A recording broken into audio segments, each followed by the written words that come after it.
Assalamualaikum warahmatullahi wabarakatuh. Alhamdulillahirabbil alamin. Wassalatu wassalamu ala asyrafil anbiya wal mursalin wa ala alihi wa sahbihi wa man tabi'ahu bi ihsanin ila yaumil amma ba'du.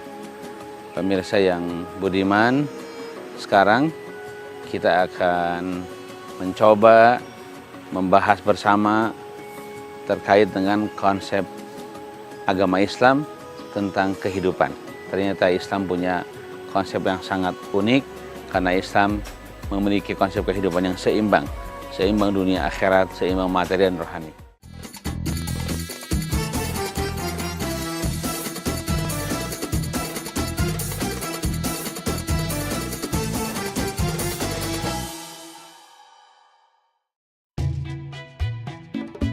Dalam tataran ideal, manusia senantiasa menghendaki adanya keserasian dan keseimbangan dalam kehidupannya.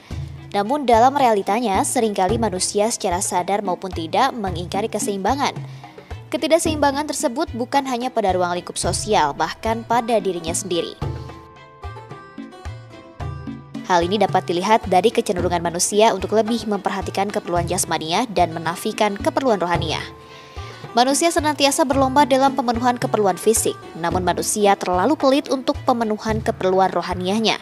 Ketika manusia tidak mampu berlaku adil dan seimbang pada dirinya, maka bagaimana mungkin bisa berlaku adil dan seimbang terhadap orang lain atau kepada makhluk ciptaan Allah lainnya? Kemudian Allah Subhanahu wa Ta'ala memberikan perintah melalui ayat-ayatnya agar manusia memperhatikan keseimbangan agar hidup menjadi harmonis dan mampu melaksanakan tugas kekhalifahannya secara bijak. Dalam Al-Quran Surat Ar-Rahman ayat 9, Allah berfirman, "Dan tegakkanlah timbangan itu dengan adil dan janganlah kamu mengurangi neraca keseimbangan itu." Keseimbangan dalam Islam juga tercermin dalam perintah untuk menjalin hubungan harmonis dengan Allah dan sesama manusia. Islam mengajarkan kebahagiaan hidup tidak akan datang jika kita tidak membina hubungan yang baik dengan Allah dan sesama manusia. Allah berfirman, akan ditimpakan kehinaan pada mereka di mana saja mereka berada, kecuali mereka menjaga hubungan dengan Allah dan hubungan dengan sesama manusia. Al-Quran Surat Ali Imran ayat 112.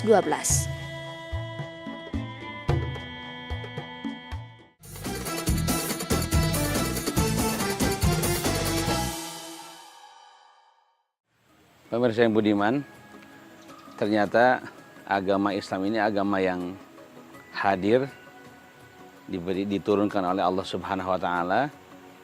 Kemudian Allah mengutus nabinya, Nabi besar Muhammad sallallahu alaihi wasallam, mengajarkan Islam kepada seluruh umat manusia. Salah satu karakteristik ajaran Islam adalah ajaran yang berkeseimbangan. Ternyata kehidupan kita ini kehidupan yang berlanjut, dunia sampai ke akhirat. Jadi kita harus seimbang, menghadirkan kehidupan dunia dan akhirat sekaligus. Bahkan kita harus sukses pada keduanya. Di dunia kita sukses, di akhirat pun kita sukses. Kita mungkin teringat dan kita hafal, pasti semua saya yakin hafal sebuah doa yang biasa kita ucapkan, yaitu Rabbana atina fid dunya hasanah wa fil akhirati hasanah wa qina adzabannar. Doa ini adalah doa yang paling banyak diucapkan oleh Rasulullah SAW dalam hidupnya. Ternyata mengapa doa ini diucapkan paling banyak? Rahasianya kita bisa memahami. Doa ini mengandung makna yang sangat unik, yang sangat menyeluruh terkait dengan ajaran Islam, yaitu ajaran keseimbangan. Dalam doa tersebut kita minta kepada Allah Subhanahu wa Ta'ala untuk mendapatkan kebaikan, kesuksesan di dunia. Sebagaimana juga kita ternyata meminta kesuksesan, kebaikan, keselamatan di akhirat. Jadi sukses dunia juga sukses akhirat. Sukses akhirat tentu bergantung kepada sukses dunia. Oleh karena itulah agama ini sekali lagi mengajarkan keseimbangan. Doa tadi sering disebut oleh para ulama sebagai doa keseimbangan. Betapa tidak, kita disuruh untuk sukses di dunia dan sukses di akhirat. Nah, ini adalah sebuah jawaban terhadap pertanyaan bermacam-macam orang yang seringkali menggambarkan agama kaku, agama tidak berpihak kepada kesejahteraan, kemakmuran dan kekayaan, ternyata adalah salah. karena agama semenjak awal mengajarkan keseimbangan. Dalam doa tadi tergambar bahwa ternyata tidak pernah ada pertentangan antara kaya dan takwa, antara takwa dan kaya. Jadi orang bisa takwa sekaligus kaya, bisa kaya sekaligus takwa juga. Inilah yang harus kita pahami bersama-sama.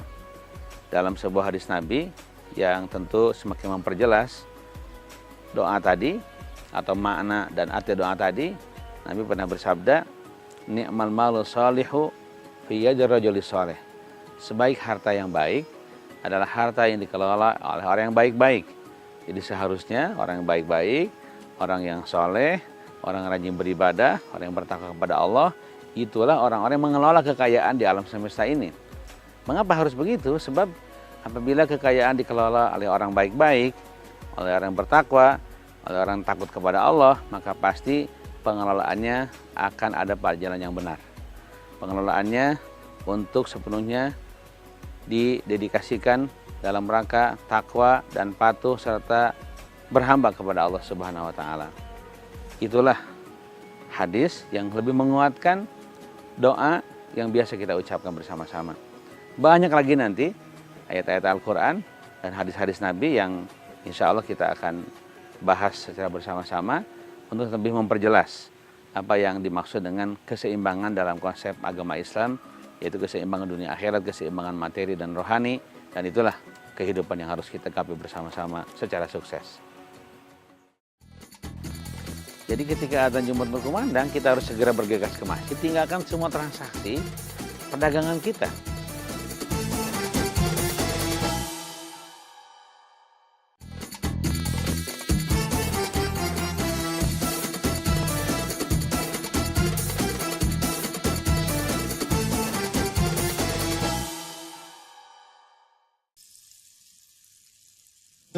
Bersikap seimbang adalah jalan terbaik bagi siapa saja dalam menjalankan kewajiban kepada Allah Subhanahu wa taala, diri sendiri dan orang lain.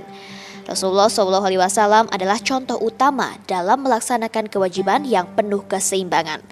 Beliau begitu seimbang dalam segala sisi kehidupannya. Dalam ajarannya, Islam banyak memberikan contoh tentang keseimbangan baik yang terdapat dalam Al-Quran maupun hadis. Pertama, keseimbangan dalam berinfak, tidak melebih-lebihkan dan tidak bakil dalam mengeluarkan harta yang diinfakkan. Sebagaimana firman Allah, dan janganlah engkau jadikan tanganmu terbelenggu pada lehermu dan jangan pula engkau terlalu mengulurkannya, nanti kamu menjadi tercela dan menyesal. Al-Quran Surat Al-Isra ayat 29. Keseimbangan dalam mengeluarkan harta juga merupakan sifat hamba Allah yang soleh.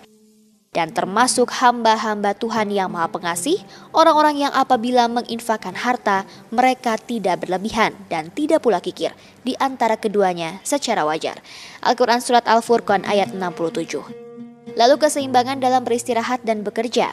Seseorang tidak dibenarkan bekerja hingga menyakiti badannya dan membuatnya terlalu lelah hingga mengganggu ibadahnya kepada Allah Subhanahu wa taala. Jika merasakan penat dalam bekerja, istirahatlah agar badan bisa segar kembali. Maka siapapun yang dapat menjaga keseimbangan dalam hidupnya, ia akan menjadi orang yang memiliki kepribadian kuat dan tangguh. Ia juga akan dicintai Allah dan orang lain.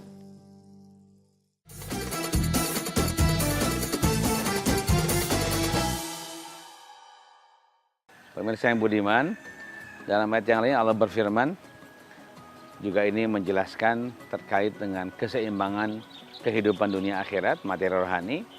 Kata Allah, ya ayyuhalladzina amanu, idza nudiya lis-salati min yaumil jumu'ati fas'au ila dzikrillahi wa dzarul bai'. Dzalikum khairul lakum in kuntum ta'lamun. Wahai orang-orang yang beriman, manakala adzan Jumat sudah berkumandang, maka bergegaslah kamu masuk zikir pada Allah ke dalam masjid dan tinggalkan seluruh transaksi dagang.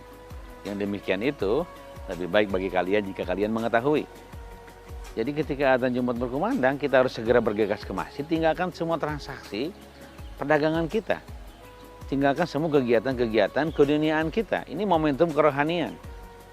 Dan kemudian para ahli fikih menyebutkan bahwa manakala adzan Jumat sudah berkumandang, sementara masih ada laki-laki akil balik yang masih bertransaksi perdagangan, maka perdagangan tidak sah. Apa sebabnya? Sebab ini momentum kerohanian. Harus bergegas, segera menjawab azan, menuju zikir pada Allah, masuk ke masjid untuk bersama-sama sholat Jumat dengan masyarakat yang lain, dengan imam. Nah kemudian itulah seharusnya kita lakukan manakala adzan Jumat sudah berkumandang. Tapi kita bisa melihat bagaimana firman Allah selanjutnya ketika adzan Jumat dan sholat Jumat usai dilaksanakan. Allah melanjutkan firman-Nya, fa idza qudiyatis salatu fantashiru fil ardi wabtaghu min fadlillah. Manakala sholat Jumat dalam hal ini usai dilaksanakan, maka ternyata kita disuruh untuk menyebar di muka bumi. Menyebar di muka bumi. Dan buminya nggak dibatasi. Bukan hanya di kota kita, di negara kita. Silakan di bumi yang lain. Di bumi, di luar negara kita, di luar kota kita. Supaya kita menjadi manusia global. Supaya kita menjadi manusia yang bisa hidup dalam berbagai situasi dimanapun kita berada. Ketika sholat Jumat usai dilaksanakan, kita disuruh untuk menyebar di muka bumi. Untuk apa? Wabtaghu min fadlillah. Cari karunia Allah, yaitu rezeki Allah yang tersebar di muka bumi ini. Kemudian tentu saja ketika mencari rezeki tidak begitu saja tanpa sebuah tata cara. Ada tata cara yang mesti diingat. Wadhkurullaha katsiran la'allakum tuflihun. Zikirlah kepada Allah lebih banyak lagi supaya kalian berbahagia dunia maupun akhirat kalian. Di sini kita bisa melihat ternyata usai sholat Jumat tidak ada konsep diam, konsep istirahat, atau mungkin kebanyakan masyarakat kita malah tertidur setelah sholat Jumat. Tapi ini disuruh oleh Allah kepada kita semuanya, manakala Jumat usai kita laksanakan adalah menyebar kita di muka bumi, dan kemudian kita mencari rezeki Allah Subhanahu wa Ta'ala di muka bumi ini, dan kemudian berzikir supaya dalam mencari rezeki tidak ada penyimpangan, tidak ada korupsi, tidak ada pencurian. Dan cara seperti itulah adalah cara la'allakum tuflihun. Kalian bisa mencapai kepada kebahagiaan yang hakiki. Hadirin sekalian, pemirsa yang budiman, dalam ayat tersebut sekali lagi sangat amat jelas. Ternyata luar biasa, agama ini agama yang seimbang, agama yang berpihak untuk keselamatan dunia kita dan akhirat kita sekaligus. Terbukti ketika azan Jumat dikumandangkan, kita harus segera ke masjid, dan kemudian ketika usai sholat Jumat dilaksanakan, kita disuruh menyebar di muka bumi untuk mencari rezekinya, supaya kita menjadi makhluk yang berbahagia, makhluk yang sejahtera, makhluk yang tidak bergantung pada orang lain, makhluk yang mampu menghadirkan kemandirian.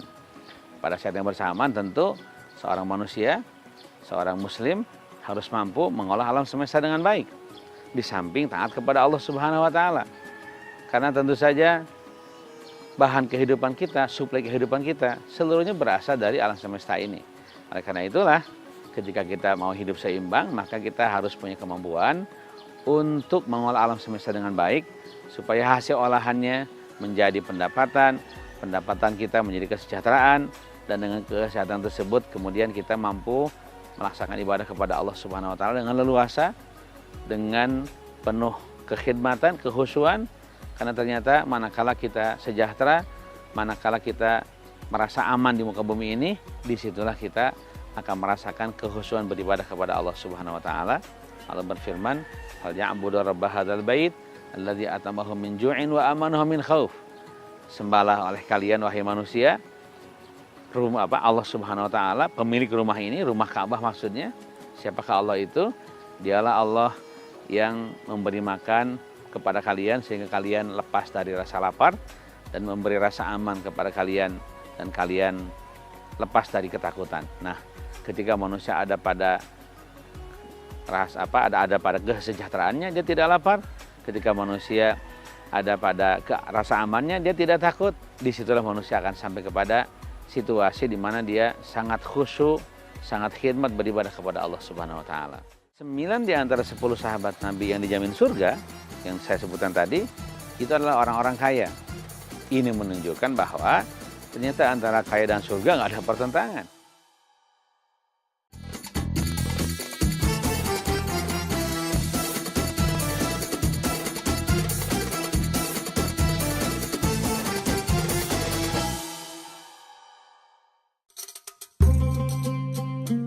Allah menciptakan segala sesuatu di dunia ini berpasang-pasangan.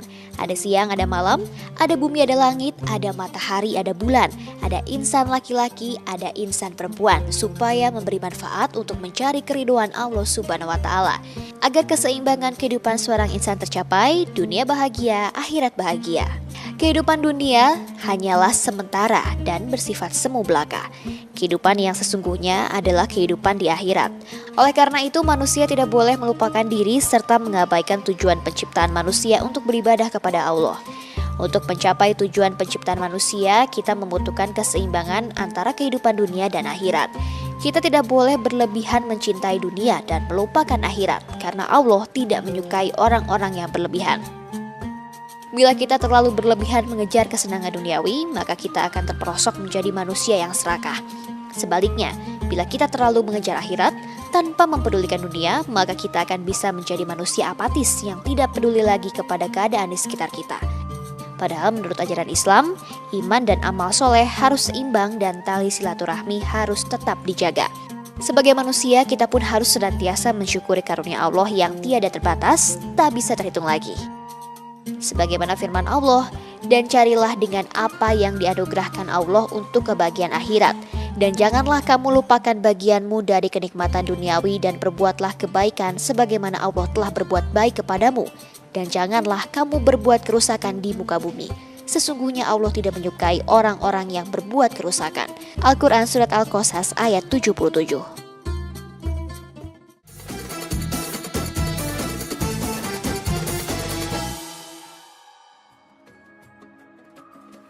Pemirsa yang budiman, tentu kita harus melihat juga bagaimana praktek keseimbangan pada masa-masa keemasan kaum muslimin, khususnya di masa Rasulullah SAW.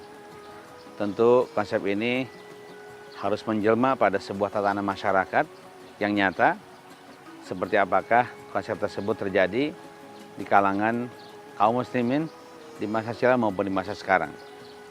Kita bisa melihat betapa konsep keseimbangan dunia akhirat, materi rohani ini terjadi secara nyata pada kehidupan-kehidupan di masa lalu untuk menjadi contoh bagi kehidupan kita di masa kini, supaya dalam menata kehidupan, menjalani kehidupan, kita tidak merasa kaku, tidak merasa canggung, tidak merasa ragu-ragu, tapi kemudian kita berjalan dengan baik sebagaimana arahan Quran, arahan hadis Nabi, dan tentu saja sebagaimana contoh yang terjadi pada masa Nabi besar Muhammad SAW. Kita bisa melihat di masa Nabi ini sudah terjadi, karena di masa Nabi kita bisa membaca sejarah. Ternyata ada sebuah peristiwa atau sebuah istilah namanya al-asyaratu al-mubasysyaruna bil jannah. 10 sahabat Nabi yang dijamin surga.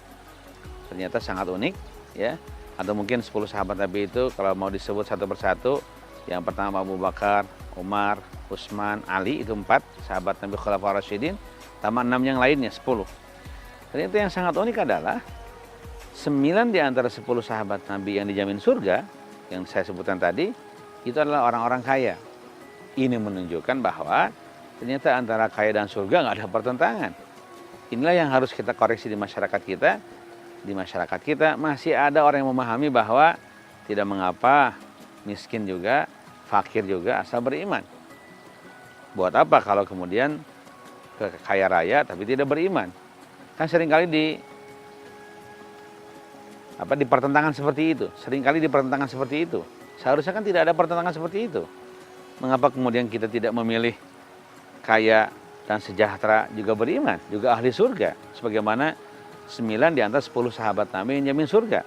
Sekali lagi, ketika di zaman Nabi ada 10 orang yang terang-terangan oleh Nabi dijamin masuk surga tanpa hambatan apapun, ternyata 9 diantaranya adalah orang-orang kaya, pedagang-pedagang kaya. Itulah hadirin sekalian bukti keseimbangan. Atau kita bisa melihat bukti yang lain di masa Khalifah Umar bin Abdul Aziz.